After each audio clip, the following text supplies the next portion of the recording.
Continuando con el tema 9, el sindicato, a continuación vamos a ver la formación del sindicato. Les había dicho que según el convenio 87 y el convenio 98 de la OIT, uno sobre libertad sindical y otro sobre negociación colectiva, en ese convenio se establece que la formación del sindicato es libre y por tanto no necesita ningún requisito previo, que simplemente los miembros constitutivos de un sindicato se pongan de acuerdo en constituir un sindicato. Por tanto, no hay desde el punto de vista de formación, simplemente con que un grupo de personas quieran formar un sindicato, ya hay un sindicato. Ahora bien, se admite, y en las mismas decisiones del Comité de Libertad Sindical de la OIT así lo señala, se admite que en los países, por una cuestión, diríamos, de orden en la sociedad, para estar bien ubicado, para saber la dimensión del sindicato, a qué se dedica, el local, quiénes son los representantes, que se establezcan una serie de requisitos para su registro, no como requisito para su formación, sino como requisito para que pueda actuar como una persona jurídica dentro de la sociedad. Y en ese sentido, en República Dominicana, el Código de Trabajo señala que con el registro el sindicato adquiere su personalidad jurídica. Por tanto, para que el sindicato pueda tener personalidad jurídica, debe estar registrado. Para registrarlo, el Código de Trabajo, en los artículos 337 y 377, señala una serie de condiciones. Estas condiciones son condiciones de fondo y condiciones de forma. Vamos a verlo a continuación. Condiciones de fondo. Con relación a las condiciones de fondo, existen dos condiciones de fondo. Primero, tiene que ver con los integrantes del sindicato. Y estos integrantes deben cumplir los siguientes requisitos. Primero, deben tener calidad de empleador o calidad de trabajador. Para tú formar un sindicato, tú debes ser o empleador o trabajador. Si tú no eres ni empleador ni trabajador, no puedes formar sindicato. Tú tienes que ser empleador o trabajador. Nosotros sabemos que un empleador es aquel que contrata a un trabajador y un trabajador es aquel que es contratado en virtud de un contrato de trabajo. Por tanto, debe haber un contrato de trabajo donde señale que tú eres empleador o trabajador. Si no eres esto y tú eres, por ejemplo, una persona que presta servicio libre, tú no puedes formar sindicato porque tú no eres trabajador ni eres empleador. Segundo, deben tener una misma calidad. Es decir, o debe ser empleador o debe ser trabajador. No se permite un sindicato mixto en República Dominicana. Tú no puedes haber en un mismo sindicato haber empleadores y trabajadores. Debe ser un sindicato de empleadores o un sindicato de trabajadores. Tercero, número de adherentes. En cuanto al número de adherentes, el Código de Trabajo señala que para formar un sindicato de empleadores se requiere un mínimo de 3 personas. En cambio, para formar un sindicato de trabajadores se requiere un mínimo de 20 personas. Esto tiene un poco de lógica porque se supone que un empleador tiene muchos trabajadores. Por tanto, nos vamos a exigir la misma cantidad de empleadores que de trabajadores. Por tanto, para formar un sindicato de empleadores, solamente con 3 empleadores se forma un sindicato. Y para formar un sindicato de empleadores, de trabajadores, se requiere 20 trabajadores. Si una empresa tiene 15 trabajadores, no puede tener sindicato, porque para que haya sindicato debe haber 20. Por último, deben tener intereses profesionales comunes. Los miembros del sindicato deben tener intereses profesionales comunes. Por ejemplo, si es un sindicato de empresa, todos los trabajadores deben ser trabajadores de esa empresa. No pueden formar parte del sindicato de empresa una persona que no sea trabajador de esa empresa. Igualmente, si es un sindicato de oficio, por ejemplo, sindicato de albañil, todos deben dedicarse a ser albañil. O si es un sindicato de rama de actividad económica, sindicato de trabajadores hoteleros, todos los miembros deben trabajar en el sector hotelero. Si tú no trabajas en el sector hotelero, tú debes pertenecer al sindicato. Deben tener intereses profesionales comunes. ¿Ok? Entonces, esas son las 4 condiciones que deben tener los integrantes en cuanto a condiciones de fondo. Igualmente, hay una condición de fondo que tiene que ver con la finalidad del sindicato. El artículo 62, ordinal 4, que ya habíamos leído, dice que la organización sindical es libre y democrática y que debe ajustarse a sus estatutos y ser compatible con los principios consagrados en esta Constitución y las leyes.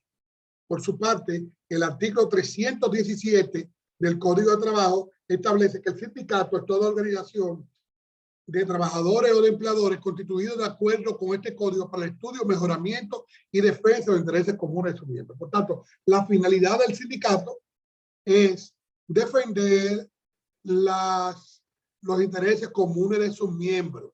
¿Ok? Y debe ser una finalidad laboral, no una finalidad política o de otro sentido.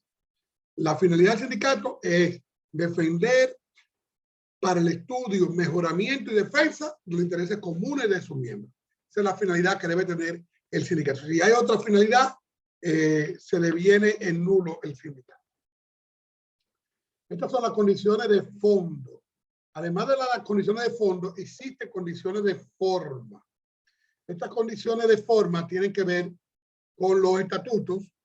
Los estatutos del sindicato deben cumplir con todos los requisitos que tienen que ver. Nosotros vamos a ver más adelante cuáles son los organismos que contemplan el funcionamiento del sindicato.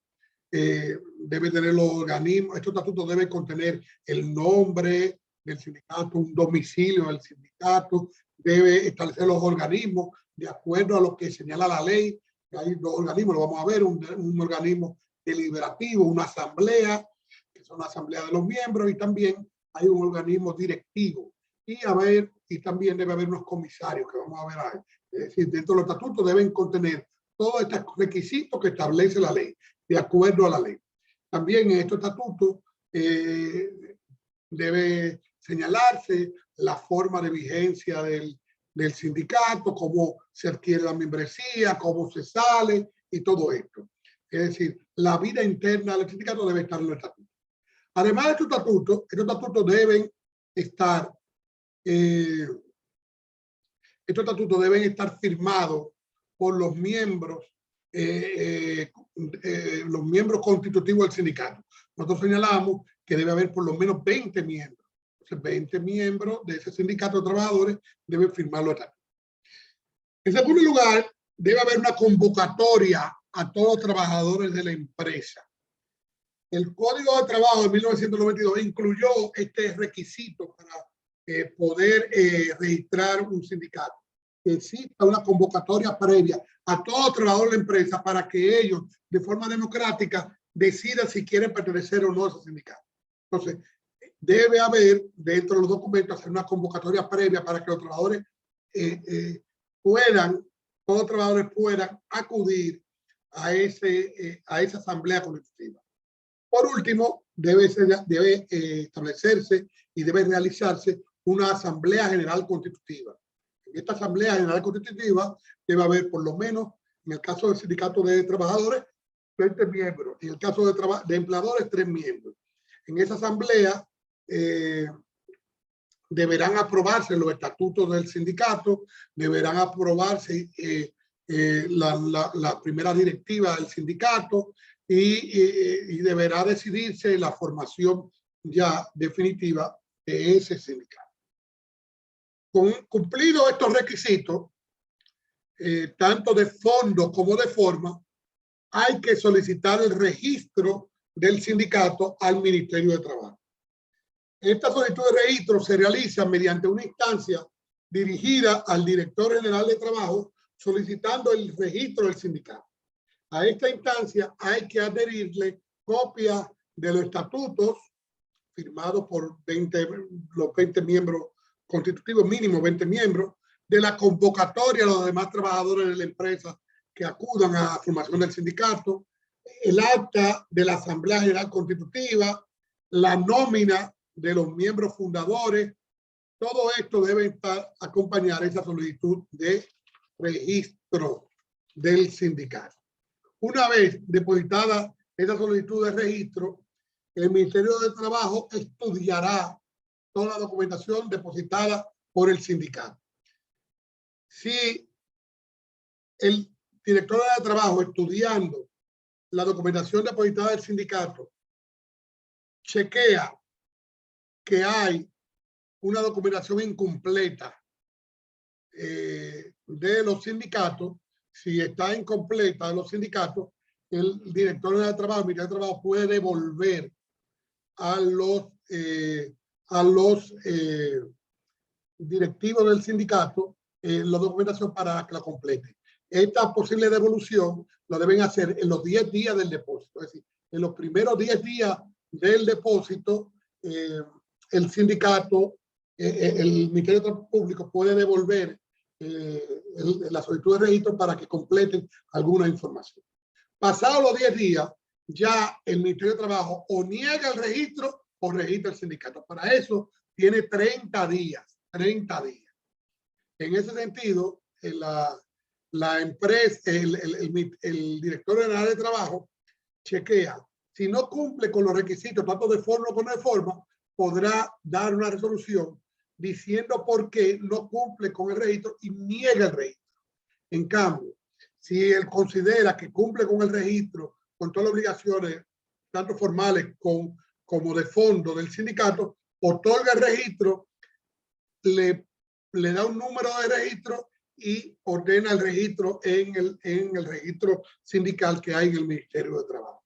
Inmediatamente con esa resolución, ya el sindicato tiene personalidad jurídica. Si ha pasado 30 días y la Dirección General de Trabajo no niega ni registra el sindicato, los miembros del sindicato pueden otorgar un plazo de 3 días a el Ministerio de Trabajo para que proceda al registro o a la negación del registro del sindicato. En ese plazo de los 3 días, el director general de trabajo o negará el registro o se registra. Si cumplir esos 3 días de plazo, son 3 días francos para que proceda a la negación del despido o al registro, no se hace, se considera que el sindicato se registró de forma automática. Esta medida incluida en el Código de Trabajo de 1992 se hizo para que no se vuelva a repetir lo que en los 12 años de Balaguer pasó con muchos sindicatos, que el Ministerio de Trabajo no se pronunciaba y no se permitía que se registraran muchos sindicatos. Entonces, con este registro automático se rompe el silencio administrativo de la autoridad y, por tanto, si no se pronuncia con la negación del registro o con el registro, simplemente el sindicato se registra automáticamente. Personalidad jurídica. Personalidad jurídica.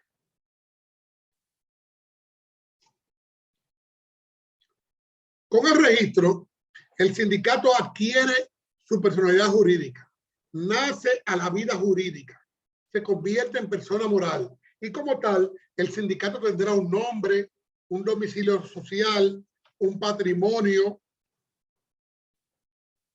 formado por las cuotas de los miembros, por contribuciones de terceros y por los bienes adquiridos a título oneroso o gratuito por el sindicato. Por otra parte, como persona moral, tendrá capacidad para contratar, adquirir bienes, actuar en justicia y de comprometer su responsabilidad. Vamos a ver cada uno de estas potestades que tiene el sindicato. Primero, capacidad de contratar. El sindicato tiene capacidad para realizar todos los actos y negocios jurídicos. Por consiguiente, puede vender, comprar, arrendar, recibir donaciones y celebrar contratos de trabajo con su personal. Sin embargo, esa capacidad de contratar queda limitada a los fines perseguidos por la asociación, es decir, el estudio, mejoramiento y defensa de los intereses comunes de sus miembros. Por lo que cualquier contrato que se haga sin que no cumpla los fines perseguidos por el sindicato pudiera devenir en nula esa contratación. En segundo lugar, el sindicato tiene la capacidad de adquirir y poseer bienes tanto a título oneroso como a título gratuito. Esta capacidad queda subordinada en cuanto a los muebles, siempre que sea necesario al funcionamiento de la organización. Esto por mandato de la ley. El Código de Trabajo señala que la adquisición de bienes debe ser siempre y cuando sea necesario para su funcionamiento. Y en cuanto a los muebles, siempre y cuando sea necesario para la celebración de sus reuniones, es decir, local, para sus escuelas, bibliotecas y demás obras concernientes a su hotel. Todas las adquisiciones hechas contraviniendo estas reglas están afectadas de nulidad. Por tanto, no se puede, por ejemplo, un sindicato comprar, por ejemplo, una empresa, no tiene nada que ver. ¿Qué hace un sindicato comprar una empresa? O un sindicato comprar una discoteca. O un sindicato metiéndose en un negocio. No, el sindicato solamente puede adquirir bienes que tengan que ver con el funcionamiento de la organización y en el caso de los inmuebles que sirvan para reuniones, escuelas, bibliotecas o demás obras concernientes a su objeto. Derecho de estar en justicia. Como persona moral, el sindicato puede actuar en justicia como demandante o como demandado. La jurisprudencia de la República Dominicana le niega el derecho de litigar en representación de uno de sus miembros. Sobre el fundamento del que el mandato ad litem solo puede ser dado en favor de una persona física. El sindicato podría representar el interés colectivo a sus miembros. La jurisprudencia ha señalado que la existencia de un interés colectivo no es suficiente para que el grupo pueda actuar en justicia. Por tanto, el sindicato pudiera actuar en justicia siempre y cuando sea para defender una cuestión de él propia, pero no puede defender los derechos individuales y colectivos de sus miembros. En otros países, por ejemplo, escandinavos, el sindicato es el que representa a los trabajadores en las demandas. Y en muchos convenios que hay, se establece que en nombre del trabajador el que va a demandar el sindicato. En nuestro país esto no se puede porque ya, como lo señalamos, el mandato ad litem, según la jurisprudencia dominicana, solamente está para la persona física. Igualmente, quiero señalar lo siguiente. El sindicato de trabajadores va a tener trabajadores para él, es decir, va a emplear trabajadores. Un sindicato debe tener puede tener una secretaria, puede tener un administrativo.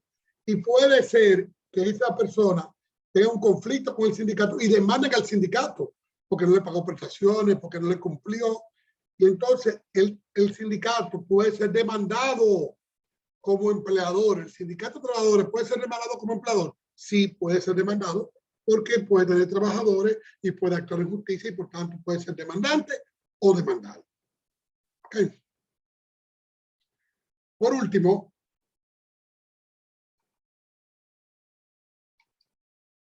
como toda persona jurídica, el sindicato tendrá responsabilidad.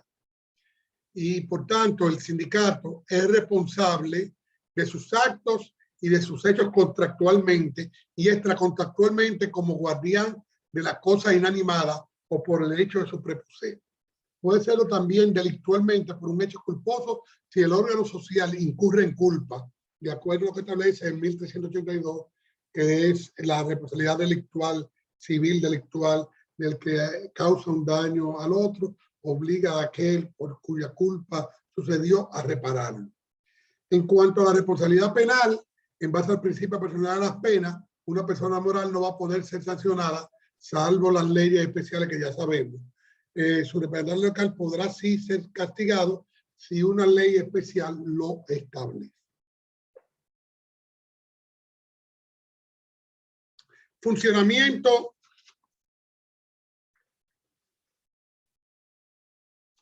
Pero el funcionamiento del sindicato, vamos a verlo ya en la última parte, el funcionamiento del sindicato, la confederación, el fuero y la terminación de contrato. Nos vemos en la próxima parte.